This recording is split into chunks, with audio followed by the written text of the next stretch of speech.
Hey everyone and welcome back. Today I'm going to build an all-Corsair gaming PC. So without further ado, let's start.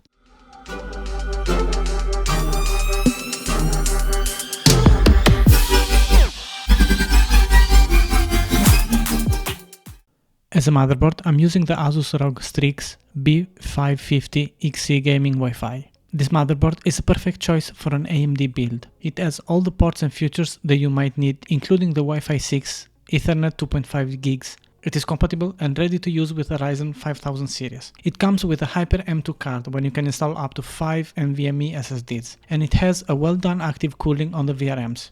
So if you want to go extreme with the CPU overclocking, no problem here. As a CPU, I'm using the Ryzen 5800X, which is an 8-core and 16 threads CPU, and can handle all you throw into it: gaming, streamings, video, and photo editing. Now, here is the thing. There are some reviews and tests where at stock settings this CPU is hot as hell if you don't have a good cooling system. In my opinion, once using the AMD Precision Boost Overdrive, this CPU doesn't go crazy on temps and offers even more amazing performances. Moving to the memory, I'm using the Corsair Vengeance RGB Pro 32GB kit. This memory kit can go up to 3600 MHz at 1.35 volts and has some RGB too. And for the SSD, here we got the 1TB NVMe PCI Gen 4, which is the Corsair MP600 core. This SSD will help load gamings and apps really fast, and it has this little nice and useful built-in head spreader, which in this case I'm not using because the motherboard has it on. As a graphic card, here we got the Zotac Gaming RTX 3070 Ti Trinity OC. This GPU can handle basically all of the AAA gaming titles at 1080p and 1440p at max settings. And if you overclock undervolt, I've done a guide on how to do that on an MSI Afterburner, you can play most of them also at 4K high settings with a minimum of 60 FPS. As a power supply, I'm using the Corsair RM850X, which is an 850 watt full modular power supply, certified 80 plus gold with an 135mm magnetic levitation fan. For the airflow and to keep all cooled enough, here we have 4 QL 120mm fans for the front and one 140mm fan for the exhaust, together with a Commander Core XT included. These fans are silent enough and have an amazing quantity and well done RGB lighting. And all this is going to be installed, let me say, easily and without issues in this giant Corsair 7000D airflow case. First thing first, we have to install as much component as possible inside the motherboard before installing it to the case. So we will start with the CPU. Pay attention when you install it because there is a golden triangle here that should match this small golden triangle here.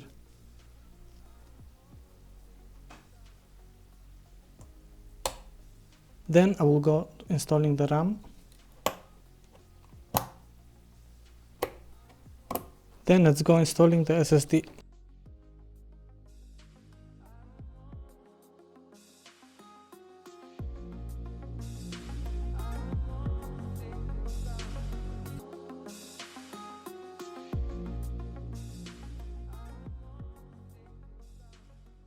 Okay guys, as you can see I have removed the default AMD bracket because I'm going to use the only one bracket, so this one is not going to be used.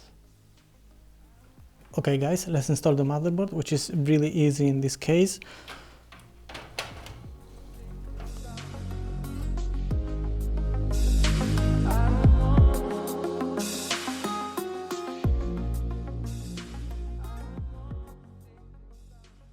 Now guys, it's time to install the AIO, which is really easy in this case. If you have seen my review, you know that this is really easy to install the all-in-one cooler. You have to simply remove this panel here, then the dust filter, and here is the bracket when you can pre-install all the AIO. I will show that in a minute. Okay guys, installing the AIO is really simple. We have to screw it here on these holes here. What I suggest you is to don't over tighten, don't screw it definitely, because you might need to slide it a little bit depending if the tubes are going to touch the motherboard or GPU. So you might need to move the radiator from one side to another one.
Okay guys, one thing I suggest you is to install it here on this line here on the middle, because when you then have to do the cable management, so here there is a little bit of space so you can pass all the cables.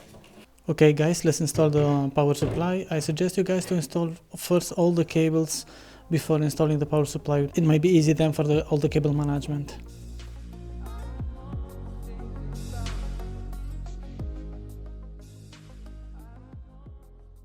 Now guys, before installing the graphic card and closing everything, let's do the most funniest part, which is all this mess of cable management. What I suggest you guys is to label all the cables wherever you can, so it might be easy after to connect everything and to put everything in place.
Take one, Jerry, and I bet Petrova takes the other. She's predictable.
Suffering beyond words.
That's all for this video. If you like it, I would appreciate if you hit that like button, share the video, subscribe to the channel for more content like this, and turn on the notification bell. Thanks for watching.